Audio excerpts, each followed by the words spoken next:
મા બાપને આપણે ભેગા રાખીએ કે મા બાપ આપણે ભેગા રાખે? મને એમ લાગે કે વૃદ્ધાશ્રમ જો ખોલ્યા હોય તો એમાં ખૂબ ભરતી થાય. એમને સારી વાત કેવી કે ખરાબ વાત કેવી એ વિચાર માંગી રહ્યું છે. ત્યારે જે આપણી પૌરાણિક વ્યવસ્થાઓ છે એના ઉપર એક નજર કરીએ તો માલધારી યા તો સનાતન ધર્મને માનનારો તો દરેક માણસ પોતાની પાસે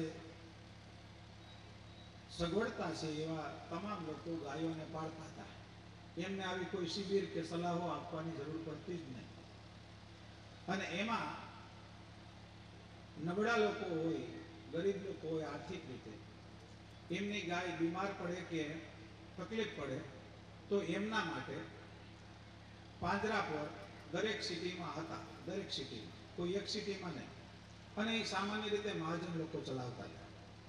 મહાજન લોકોનું કામ એ હતું અને એમણે સ્વીકારેલું કામ હતું કે જે આર્થિક રીતે વ્યવસ્થામાં પહોંચી ન વળે એવા લોકોની ગાય, વાસળો, બળદિયા, નંદી એ એમને પાડતા હતા. એટલે એ શક્ય હતું કે એ સીમિત હતું. અને એ શક્ય હતું આપણે કે દરેકને ત્યાં પોતાના ખીલે ગાય હોય તો મને એમ લાગે કે ગૌશાળાની જરૂર જ નથી. એટલે ગૌશાળાને બિરદાવવી કે ગૌશાળાની ટીકા કરવી એ ખરેખર મનોમંથનનો વિષય છે. સારી વાત છે કે અહીંયા લૂલી લગડી નિરાધાર ગાયોને પાળવા વાળા છોકરાઓ આગળ આવ્યા અને એમને ખૂબ સેવા કરે. એમને ખૂબ ખૂબ ધન્યવાદ આપું છું. સાથે સાથે જે બોમ્બેથી હર્ષિદાબેન છે એમને મોટું માતબર દાન આપ્યું. આ બધી જ સુફિયાણી વાતો પછી પણ પૈસા કાઢવા એ બહુ અઘરી વાત છે. રૂપિયા તો ઘણાને ત્યાં પુષ્કળ છે, પણ એ જ્યારે હાથ લાંબો કરવાની વાત આવે ત્યારે એ બીજાના સામે આંગળીયા હોય છે. આ હંમેશા માટે મોટા ભાગના લોકોની આ માનસિકતા હોય છે. ત્યારે જે લોકોએ આમાં દાન કરે છે એમને ખૂબ ખૂબ ધન્યવાદ.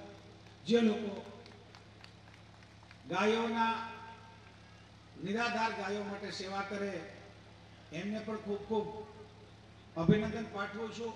પણ સાથે સાથે એક ટકોરે કરું છું કે ગાયોની ગૌશાળા શું કામ ખોલવી પડે? એટલા માટે ખોલવી પડે કે આપણે એની ઉપયોગિતાની ખબર નથી. કારણ કે એક બ્રાઝિલના એ વખતમાં કોઈ રાજા આવેલા અને એમને ભેટમાં શું આપવું એવું નક્કી થયું. એમણે વિચાર્યું ખૂબ તો એને એમ થયું કે નંદી આપવું. અને એ ગીર ગાયનો એક નંદી હતો. એ ગીર ગાયનો નંદી બ્રાઝિલને ભેટમાં આપેલો આપણા ભાવનગરના રાજાએ. અને આજે બ્રાઝિલમાં ગુજરાત કરતા ને હિન્દુસ્તાનની ગીર ગાયો કરતા ત્યાં ગીર ગાયો વધારે છે. અને ત્યાં સનાતન ધર્મને માનનારા લોકો નથી, અન્ય લોકોને પણ. કારણ કે એમને ખબર છે કે ગાયની ઉપયોગિતાનું છે.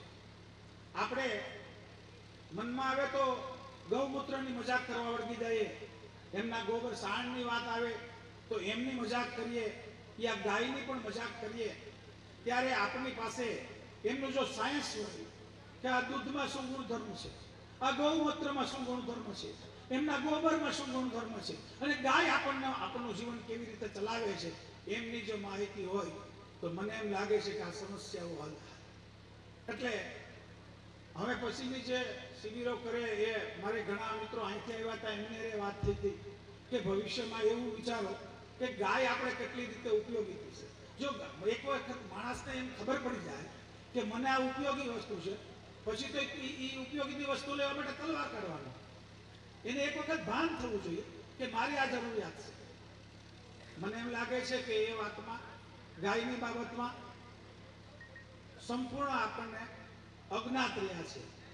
જ્યારે અહીંયા વાત થઈ છે કે સનાતન ધર્મને માનનારા બધા લોકો છે, પણ એમાં કૃષ્ણના વંશજો જાજા છે, ત્યારે એમને ખબર હોવી જોઈએ કે એક વખત આપણી ગીર ગાય માટે એવું માનવામાં આવતું કે ગીર ગાય ગીરમાં સર્વ જાતિ એમના માલિકને સૂંઘીને પશુ પાસે એક એક્સ્ટ્રા ઓર્ડિનરી શક્તિ હોય. જાણે કે ડોગ સ્કોટ, તો ડોગ એક વખત કોઈ વસ્તુ સૂંઘી જાય અને એને ટ્રેન કરવામાં આવે તો એ રૂમાલ એને સુભાડો એટલે એ રૂમાલનો માલિક હોય એની પાસે જ જાય. એની પાસે એક્સ્ટ્રા એક ડોગ કૂતરા પાસે પણ એક એક્સ્ટ્રા કુદરત એને આપેલું હોય છે. ભૂકંપ કે આવે તો પશુ પ્રાણીઓને પહેલા ખબર પડે છે. એમ ગાયને એમ ખબર પડતી એના માલિકને સોંઘીને અથવા તો એની હથેળી સાથે એટલે ખ્યાલ આવે કે આને કયો રોગ છે. અને એ પ્રમાણે એ જંગલમાં સરીને આવતી, જેને લીધે એમને આયુર્વેદિક ઉપચાર ત્યાંથી શરૂ થતો. આ વાતની આપણને સમજ કેળવવી જોઈએ. આ વિષય ઉપર વાત કરીએ તો ઘણી કલાકો નીકળે.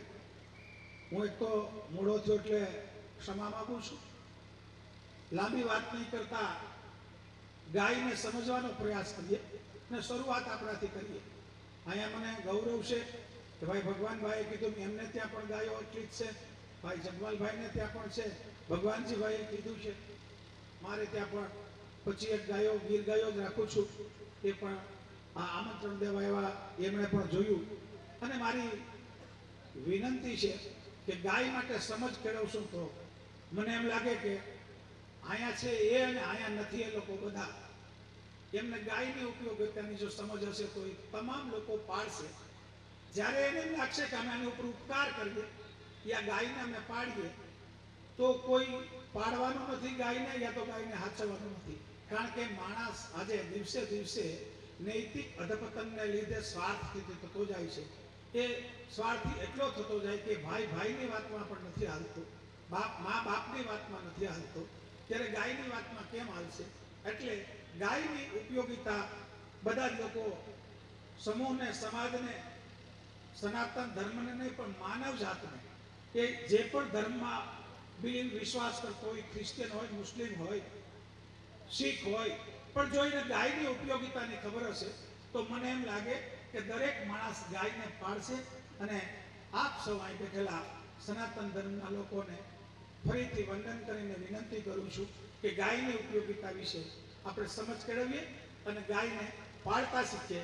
એ જ એનો કાયમી ઉકેલ છે. બાકીના લોકો જે કંઈ કામ કરી રહ્યા છે એમને ધન્યવાદ પાઠવું છું, શુભેચ્છા આપું છું. મારી વાત પૂરી કરું છું. જય દ્વારકાધીશ, જય સોમનાથ.